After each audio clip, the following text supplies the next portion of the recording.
warahmatullahi wabarakatuh.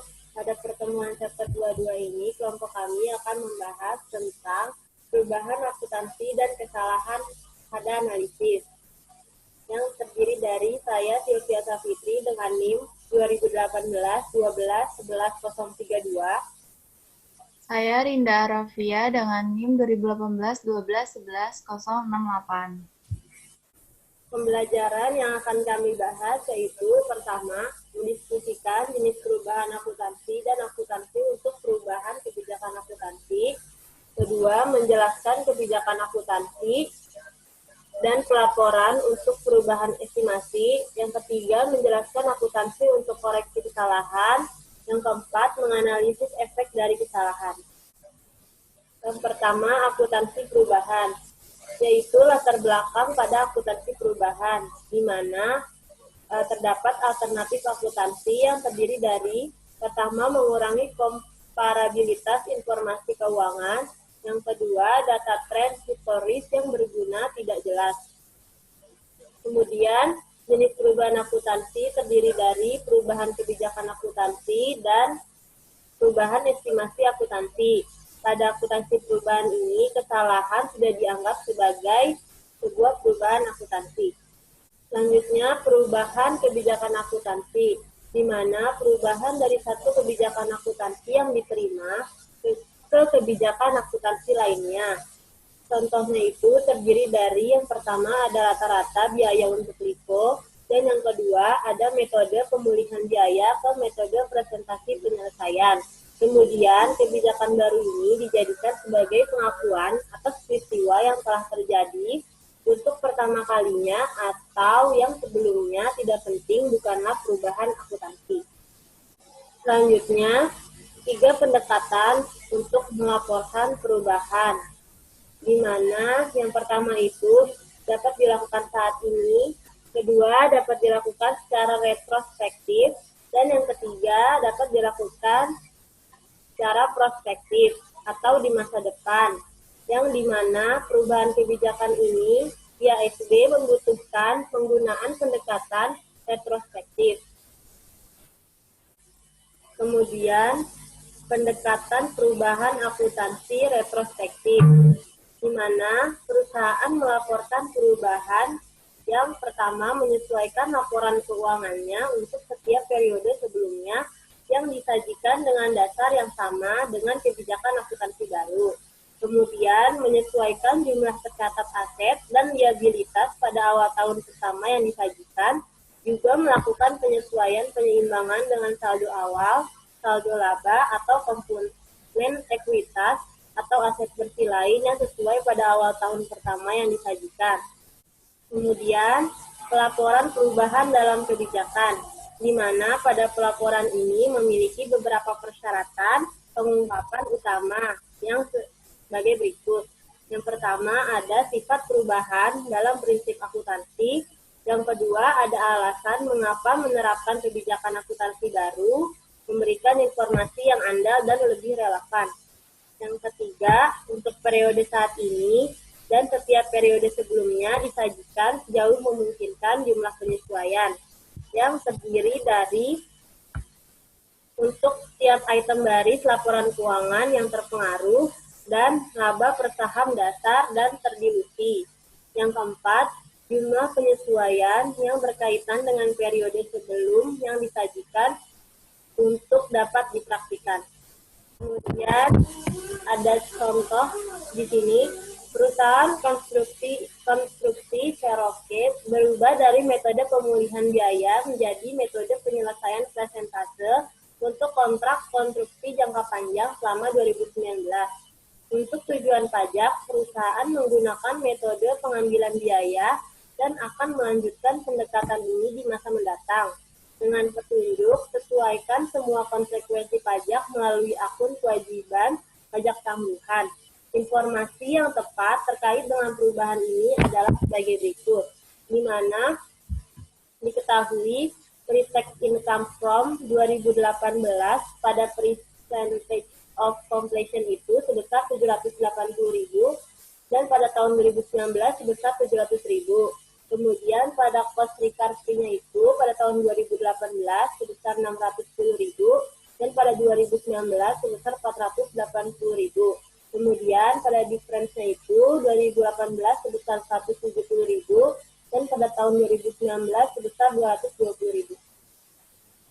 Dengan petunjuk A, di mana entry apa yang diperlukan untuk menyesuaikan catatan akuntansi untuk perubahan dalam prinsip akuntansi, dan B, berapa jumlah laba bersih dan laba ditahan yang akan dilaporkan pada tahun 2019.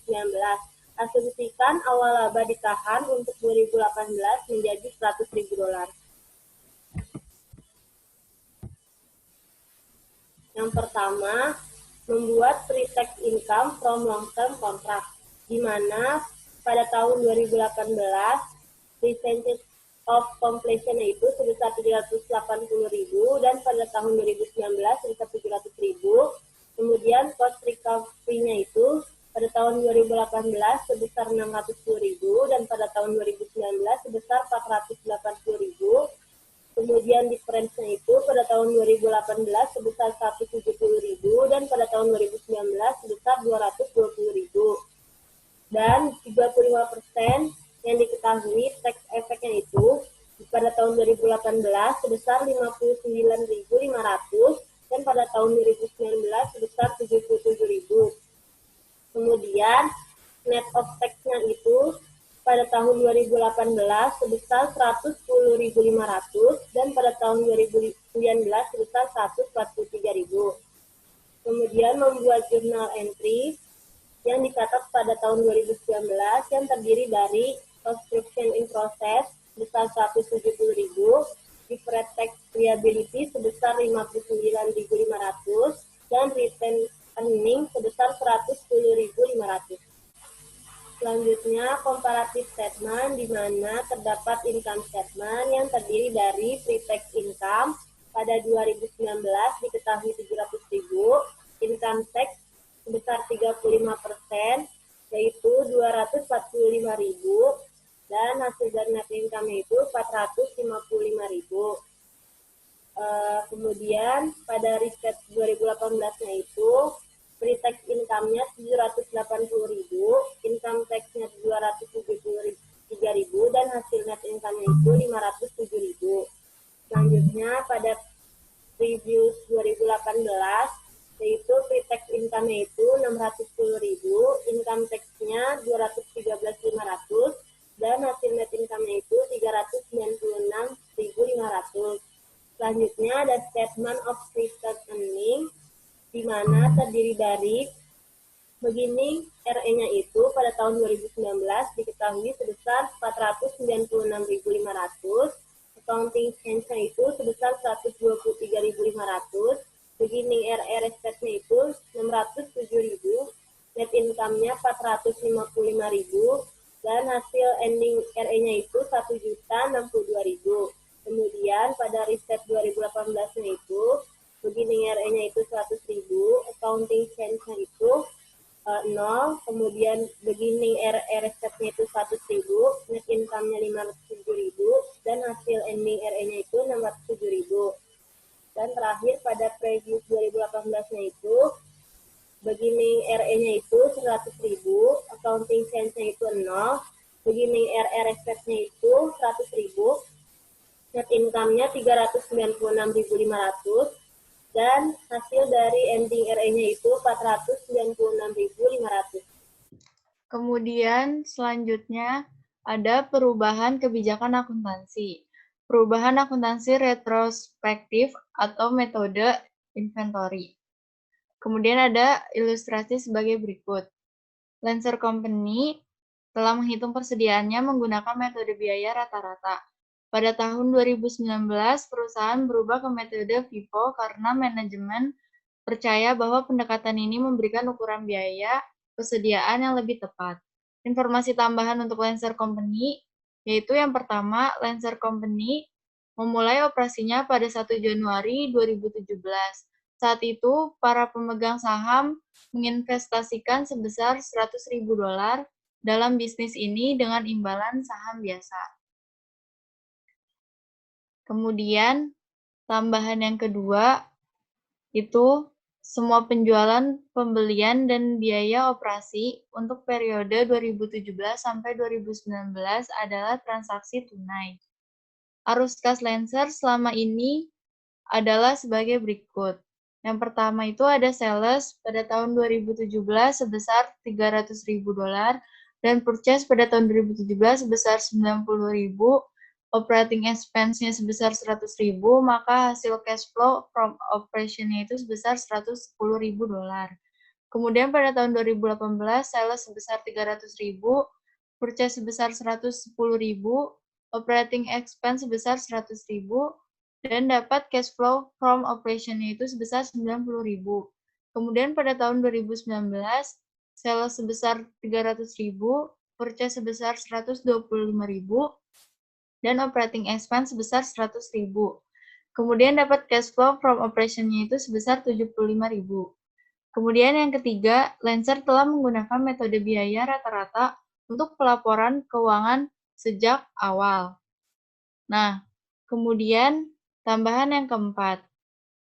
Yang keempat itu ada persediaan yang ditentukan berdasarkan biaya rata-rata dan FIFO untuk periode 2017 sampai 2019 sebagai berikut. Pada tanggal 1 Januari 2017, average cost sebesar 0 dan FIFO metodenya itu sebesar 0 dan diferensial sebesar 0. Pada 31 Desember 2017, average cost metode sebesar 10.000, FIFO metode sebesar 12.000, dan diferensial sebesar 2.000. Pada 31 Desember 2018, average cost-nya itu sebesar 20.000, FIFO metode sebesar 25.000, dan diferensial itu sebesar 5.000. Pada 31 Desember 2019, average cost-nya itu sebesar 32.000, FIFO metode sebesar 39.000, dan diferensial sebesar 7.000. Kemudian, yang kelima, itu ada harga pokok penjualan berdasarkan biaya rata-rata dan FIFO untuk periode 2017 sampai 2019 sebagai berikut. Pada COGS, average cost di tahun 2017 itu sebesar 80.000, dan di tahun 2018 sebesar 100.000, dan di tahun 2019 sebesar 113.000. Kemudian pada FIFO-nya itu pada tahun 2017 sebesar 78.000, 2018 sebesar 97.000, 2019 sebesar 111.000. Dan difference-nya itu sebesar 2.000 untuk 2017 dan 2018 sebesar 3.000 dan 2019 sebesar 2.000. Kemudian yang keenam, laba per saham tidak diperlukan pada laporan laba rugi. Dan yang ketujuh, semua efek pajak untuk ilustrasi ini harus diabaikan.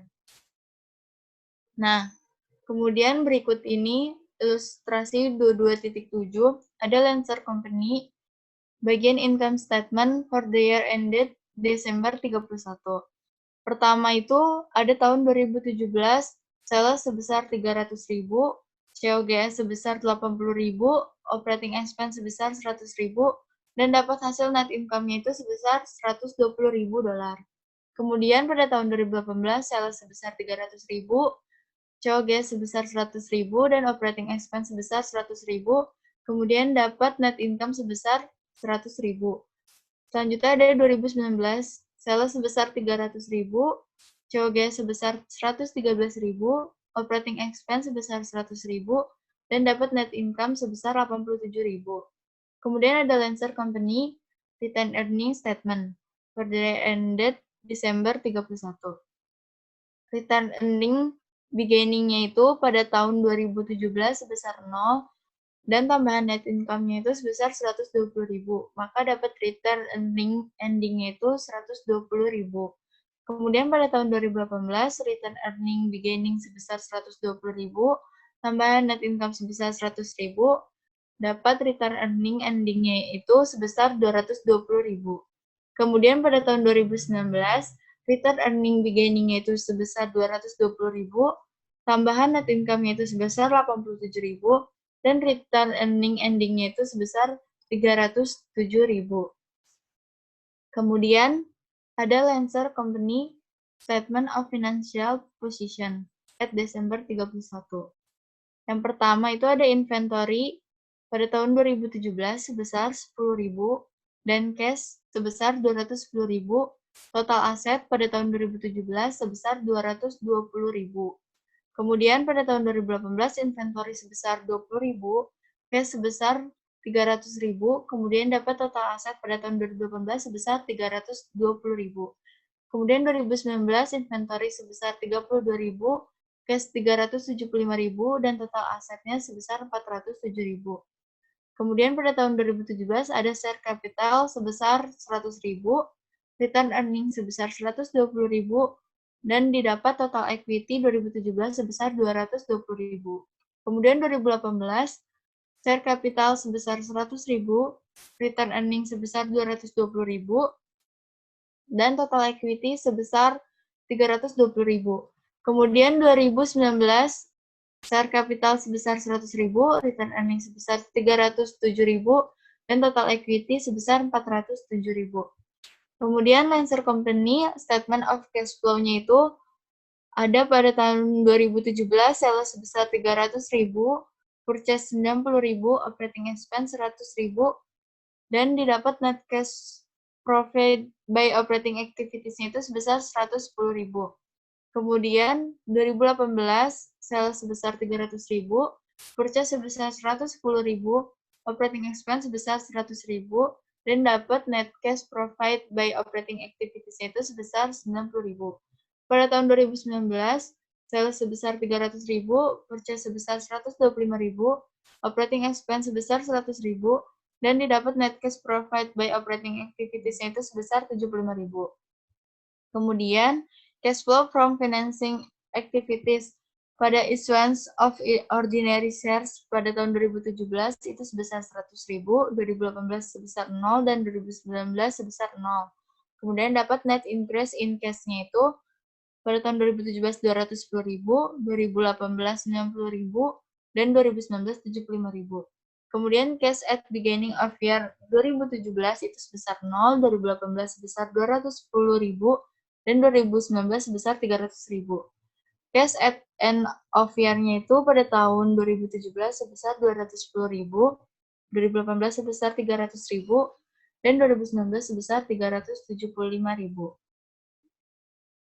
Kemudian ada ilustrasi 22.8. Di sini menunjukkan laporan laba rugi Lancer, laporan laba ditahan, dan laporan posisi keuangan, dan laporan arus kas untuk 2017 sampai 2019 di bawah FIFO.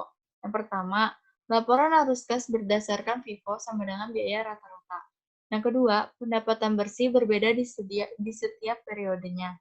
Yang ketiga, tidak ada efek arus kas dari perbedaan laba bersih ini. Jika kami mempertimbangkan pajak penghasilan, efek arus kas akan terjadi. Kemudian ada tabel itu Lancer Company Income Statement. Yang pertama itu ada sales sebesar 300.000 pada tahun 2017 dan COGS FIFO-nya 78.000, operating expense-nya sebesar 100.000, didapat net income sebesar 122.000. Kemudian 2018 sales sebesar 300.000, COGS FIFO-nya sebesar 97.000, operating expense-nya itu sebesar 100.000, didapat net income sebesar 103.000. Kemudian pada tahun 2019, sales sebesar 300.000, COGS FIFO sebesar 111.000, operating expense sebesar 100.000, dan didapat net income sebesar 89.000. Kemudian Lancer Company Return Earning Statement. Return earning beginning-nya itu sebesar 0 pada tahun 2017, dan tambahan net income sebesar 122.000, didapat hasil return earning ending-nya itu sebesar 122.000. Kemudian 2018, return earning beginning itu 122.000, tambahan net income sebesar 103.000, dan didapat hasil return earning ending itu sebesar 225.000. Kemudian, pada tahun 2019, return earning beginning itu sebesar 225.000, tambahan net income sebesar 89.000, dan return earning ending itu sebesar 314.000. Kemudian, pada Lancer Company, State of Financial Position, inventory FIFO-nya itu 12.000 pada tahun 2017, cashnya 210.000, total asetnya itu didapat 222.000. Kemudian pada tahun 2018, inventory sebesar 25.000, cash sebesar 300.000, dan didapat total aset 325.000. Kemudian 2019, 39.000 untuk inventory FIFO, cash 375.000, total asetnya itu dapat 414.000. Share capital itu pada tahun 2017 sebesar 100.000, 2018 sebesar 100.000, dan juga 2019 100.000. Return earning untuk 2017 122.000, 2018 225.000, dan 2019 sebesar 314.000. Total equity yang didapat pada tahun 2017 itu sebesar 222.000, 325.000 untuk tahun 2018, dan 414.000 untuk tahun 2019. Kemudian, Lancer Company Statement of Cash Flow for the year ended Desember 31, itu 2017 sampai 2019 dapat sales sebesar 300.000. Kemudian purchase sebesar 90.000 pada tahun 2017, dan 2018 sebesar 110.000, kemudian 2019 sebesar 125.000. Operating expense yang didapat itu pada tahun 2017 sampai 2019 sebesar 100.000. Kemudian didapat net cash provided by operating activities itu sebesar 110.000 untuk 2017, 90.000 untuk 2018, dan 2019 75.000. Kemudian ada issuance of ordinary share-nya itu sebesar 100.000 untuk 2017 dan 0 untuk 2018, 2019 juga 0. Kemudian dapat hasil net increase in cash-nya itu 210.000 untuk 2017, 60.000 untuk 2018, dan 2019 itu 75.000. Cash at beginning of year-nya itu 0 untuk 2017, 2018 210.000, 2019 300.000. Kemudian dapat cash at end of year-nya itu 210.000 untuk 2017, 300.000 untuk 2018, dan 375.000 untuk 2019. Kemudian ada dalam aplikasi retrospektif perubahan penilaian persediaan FIFO. Mempengaruhi persediaan yang dilaporkan untuk harga penjualan, laba bersih, dan laba ditahan. Untuk menjelaskan perubahan, ada entry sebagai berikut, yaitu pertama, net income pada tahun 2017, bagian average cost-nya itu sebesar 120.000, dan FIFO-nya itu sebesar 122.000, maka dapat difference income-nya itu sebesar 2.000. Kemudian 2018, average cost-nya itu sebesar 100.000, FIFO-nya itu sebesar 103.000. Kemudian dapat difference income-nya itu sebesar 3.000. Dan total at beginning of 2019-nya itu sebesar 220.000 untuk average cost dan FIFO 225.000. Dan difference yang didapat itu sebesar 5.000. Total pada tahun 2019 itu sebesar 87.000 untuk average cost dan FIFO sebesar 89.000 dan difference-nya itu sebesar 2.000. Kemudian ada journal entry-nya itu inventory pada return earnings-nya itu sebesar 5.000. Nah, kemudian melaporkan perubahan kebijakan, itu pertama Lancer Company melaporkan laba bersih berdasarkan metode FIFO yang baru diadopsi untuk 2018 dan 2019. Kemudian, secara retrospektif menyesuaikan laporan laba rugi 2018 untuk melaporkan informasi berdasarkan FIFO. Kemudian ada catatan atas laporan keuangan, dibagi menjadi dua bagian, yaitu yang pertama menunjukkan sifat perubahan mengapa perusahaan melakukan perubahan dan tahun-tahun yang terpengaruh. Yang kedua, memberikan data tentang perbedaan penting antara jumlah yang dilaporkan berdasarkan biaya rata-rata versus FIFO. Nah, kemudian ada penyesuaian laba ditahan. Jika Lancer menyajikan laporan perbandingan untuk 2018 dan 2019 di bawah FIFO, kemudian dia harus mengubah saldo awal dari laba ditahan pada tanggal 1 Januari 2018. Perbedaannya dapat dihitung sebagai berikut. Return earning pada 1 Januari 2018 FIFO sebesar $122.000. Return earning pada 1 Januari 2018 average cost sebesar 120.000. Kemudian dapat hasil kumulatif efek difference-nya itu sebesar $2.000.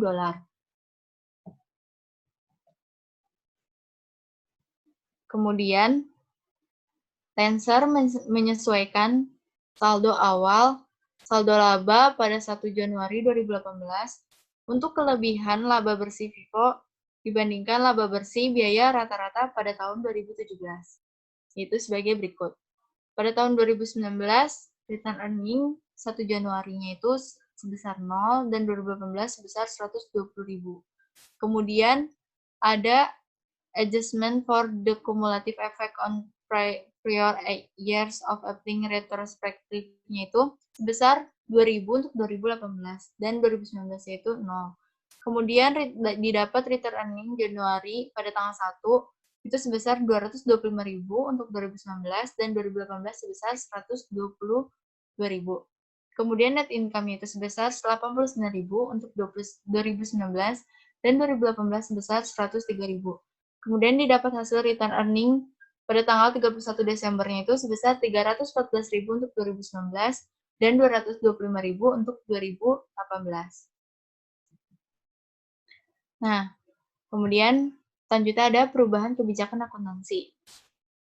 Yaitu dibagi menjadi dua, efek langsung dan efek tidak langsung.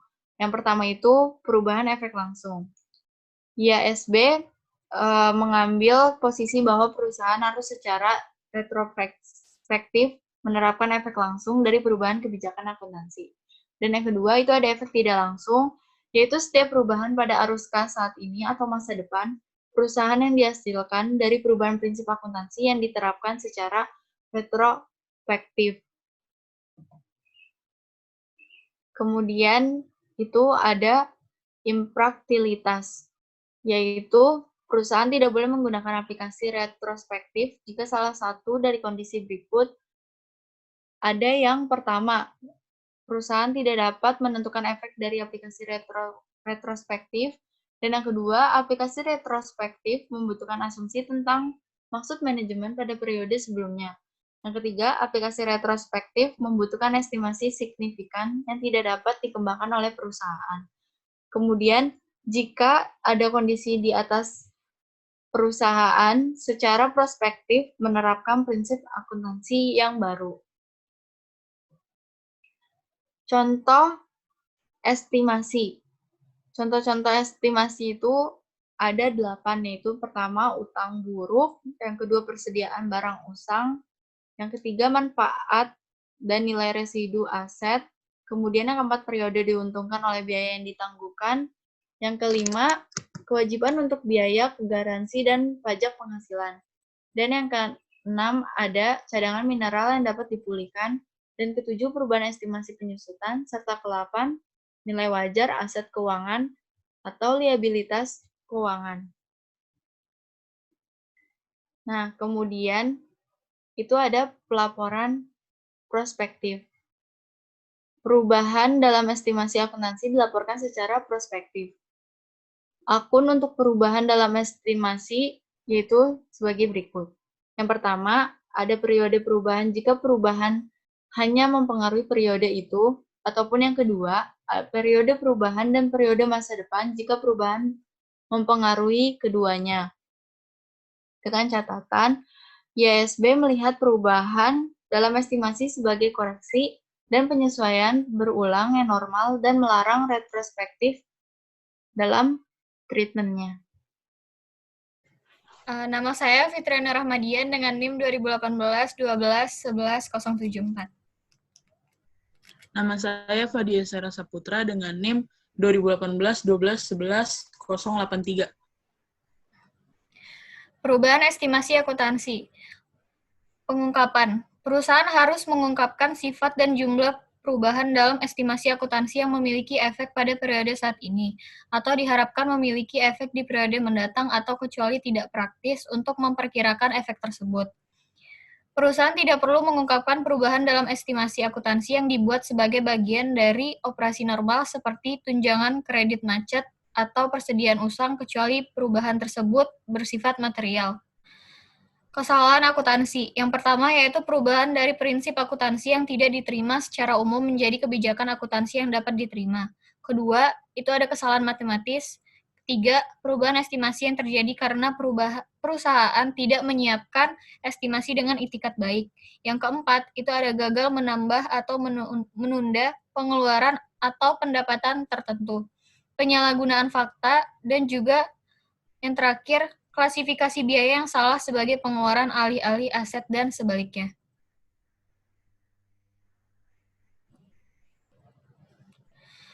Kategori akuntansi.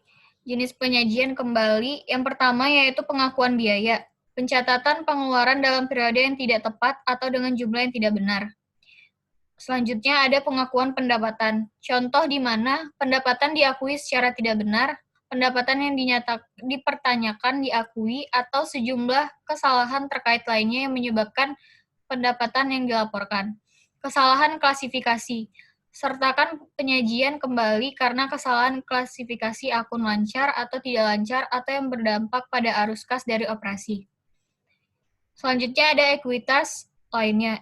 Akuntansi IPS yang tidak benar, stok terbatas, waran, dan instrumen ekuitas lainnya. Cadangan atau kontingensi. Itu adalah kesalahan yang melibatkan piutang tak tertagih piutang, cadangan inventaris, tunjangan pajak penghasilan. Dan selanjutnya ada aset berumur panjang. Itu adalah penurunan nilai aset, properti, dan peralatan, niat baik atau item terkait lainnya. Selanjutnya itu ada pajak. Itu ada kesalahan yang melibatkan koreksi penyediaan pajak, perlakuan tidak patut atas kewajiban pajak, dan hal-hal terkait pajak. Selanjutnya itu ada ekuitas penghasilan komprehensif lain. Akuntansi yang tidak tepat untuk transaksi ekuitas pendapatan komprehensif termasuk mata uang asing, revaluasi aset pabrik, keuntungan dan kerugian yang belum direalisasi atas investasi tertentu dalam utang, sekuritas ekuitas, dan derivatif. Inventaris, itu adalah penilaian harga persediaan, masalah kuantitas, dan penyesuaian biaya penjualan. Ekuitas opsi berbagi, akuntansi yang tidak tepat untuk opsi saham karyawan. Lainnya, itu adalah penyajian kembali yang tidak dicakup oleh kategori yang tercantum, termasuk yang terkait dengan akuntansi yang tidak tepat untuk akuisisi atau merger. Kesalahan akuntansi, itu semua kesalahan material harus diperbaiki. Catat koreksi kesalahan dari periode sebelumnya sebagai penyesuaian terhadap saldo awal, saldo laba pada periode berjalan. Koreksi semacam itu disebut dengan penyesuaian periode sebelumnya.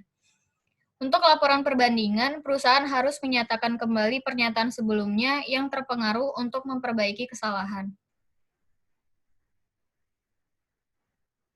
Contoh soal koreksi kesalahan yaitu adalah pada tahun 2020, pemegang buku untuk Selektro menemukan kesalahan. Pada tahun 2019, perusahaan gagal mencatat sebesar 20.000 dari biaya penyusutan pada bangunan yang baru dibangun. Bangunan ini adalah satu-satunya aset yang dapat didepresiasi yang dimiliki Selektro.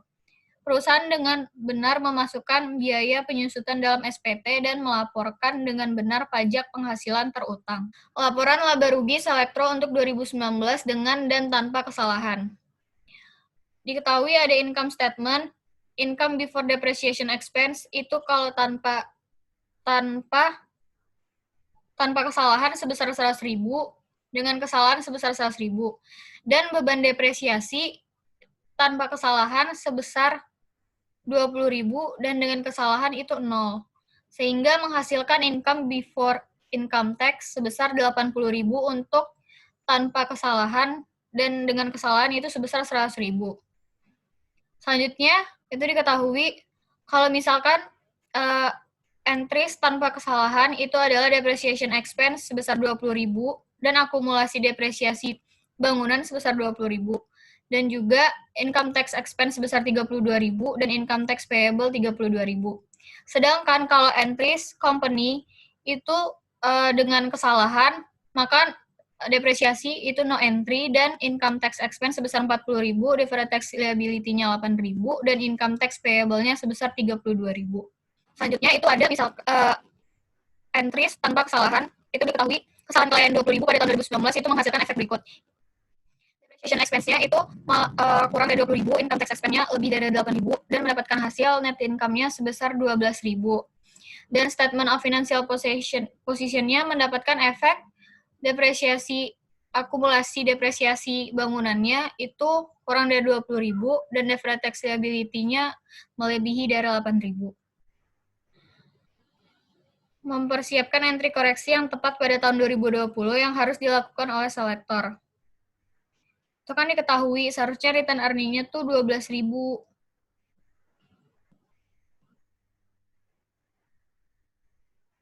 Dan deferred tax liability-nya adalah 8.000.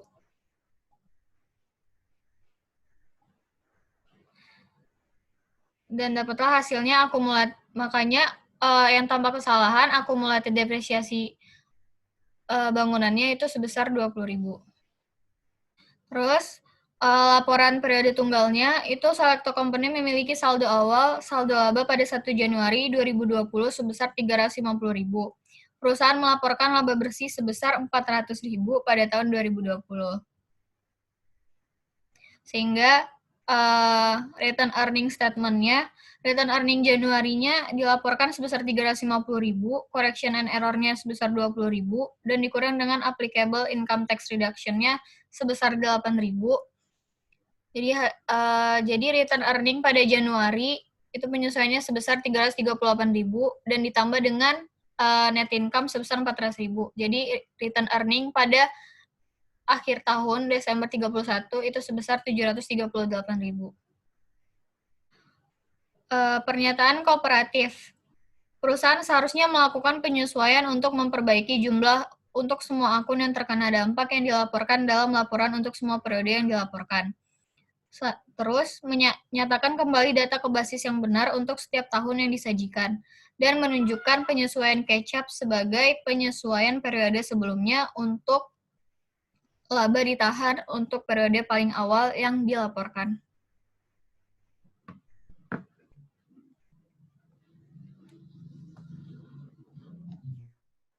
Ini ada contoh dari accounting errors. Yang pertama, perusahaan Wood Inc. Statement of Return Earning balance-nya di 1 Januari sebesar $1.050.000. Di net income-nya, ditambah net income-nya $360.000 dan dikurang dividen $300.000. Berarti balance di Desember 31-nya $1.110.000.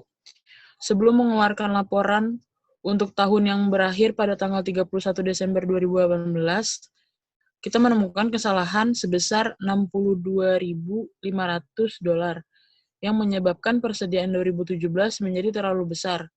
Persediaan berlebihan menyebabkan COGS lebih rendah dan dengan demikian laba bersih menjadi lebih tinggi di 2017. Penemuan ini berdampak pada laporan pernyataan laba ditahan untuk 2018, asumsikan tarif pajak 20%. Jadi statement of return earning-nya balance Januari 1 sebesar 1.050.000 dikurang sama 50.000 dari period adjustment net of tax. Jadinya balance Januari 1-nya $1 juta. Terus ditambah sama net income senilai 360.000 dan dikurang sama dividen 300.000. Jadinya balance di Desember 31-nya $1.060.000.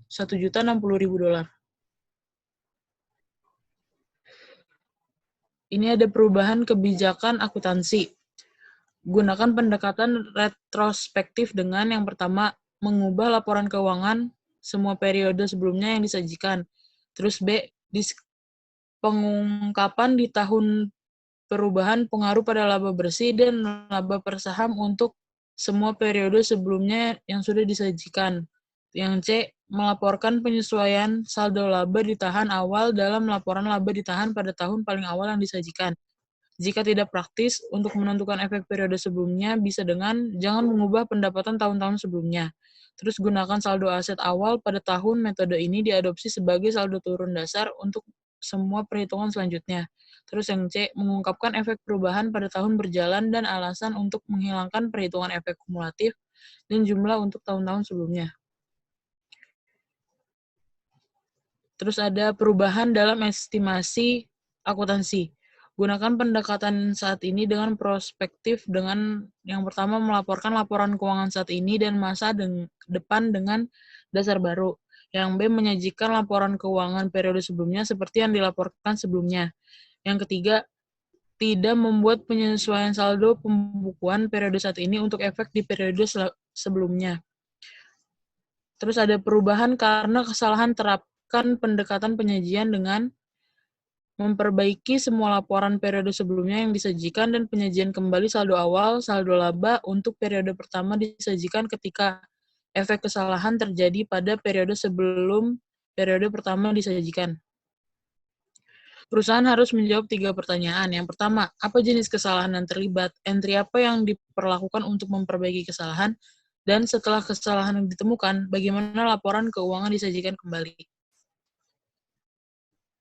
Statement of financial error. Pernyataan kesalahan posisi keuangan hanya mempengaruhi penyajian akun aset, liabilitas, atau ekuitas. Kesalahan tahun berjalan itu mereklasifikasi item ke posisi yang sebelumnya.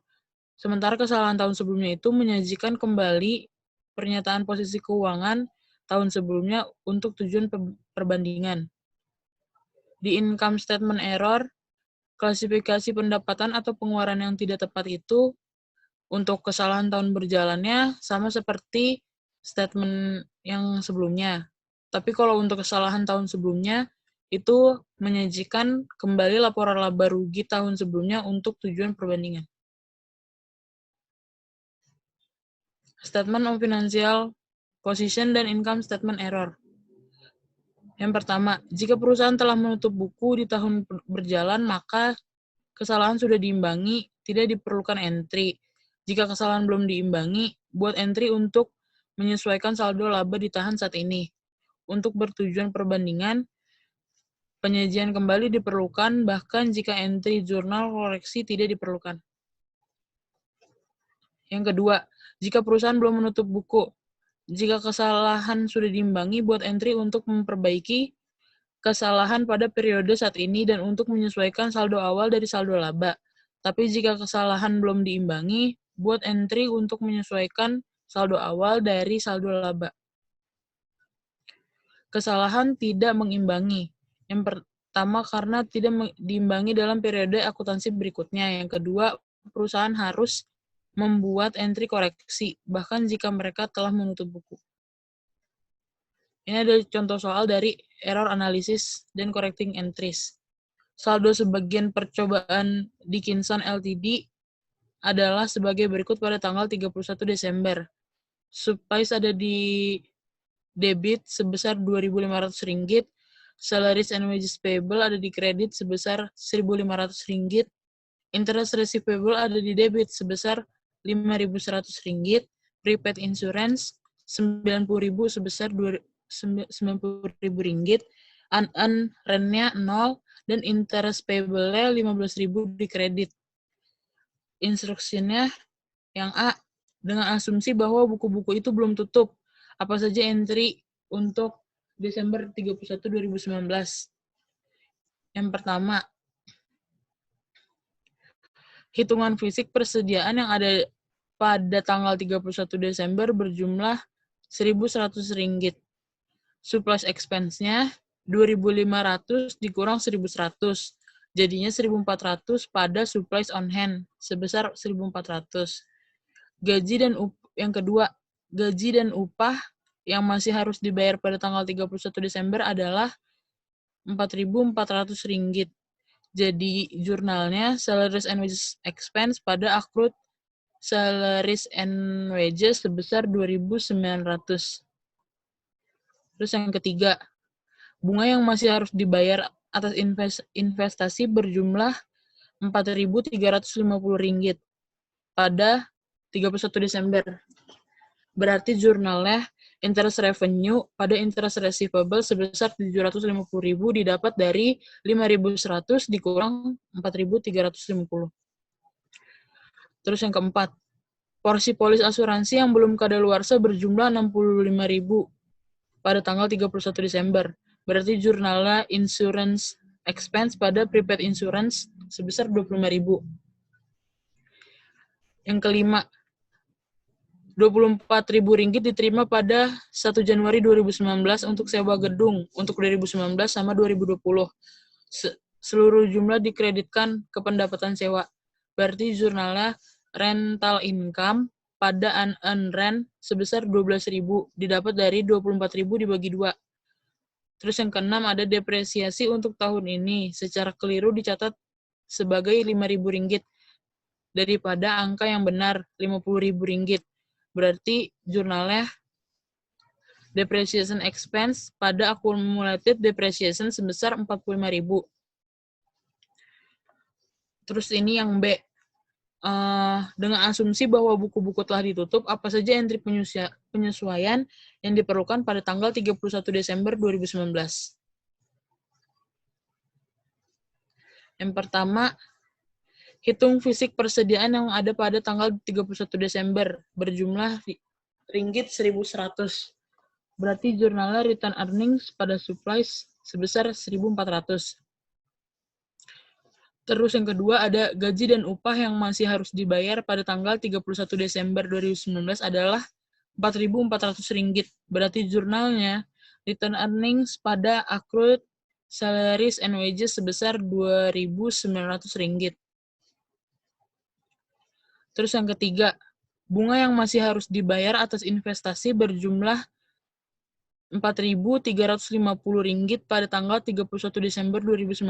Berarti jurnalnya return earnings pada interest receivable senilai 750 yang didapat dari 5.100 dikurang 4.350. Terus yang keempat, porsi polis asuransi yang belum kadaluarsa berjumlah 65.000 pada tanggal 31 Desember 2019. Berarti jurnalnya return earnings pada prepaid insurance 25.000. Terus yang kelima, Rp24.000 diterima pada 1 Januari 2019 untuk sewa gedung untuk 2019 dan 2020. Seluruh jumlah dikreditkan ke pendapatan sewa. Berarti jurnalnya return earning pada unearned rent sebesar 12.000. Dan yang keenam, depreciation untuk tahun ini secara keliru dicatat sebagai Rp5.000 daripada angka yang benar, Rp50.000. Return earning pada accumulated depreciation sebesar Rp45.000. Sekian dari kami, kurang lebihnya mohon maaf. Wassalamualaikum warahmatullahi wabarakatuh.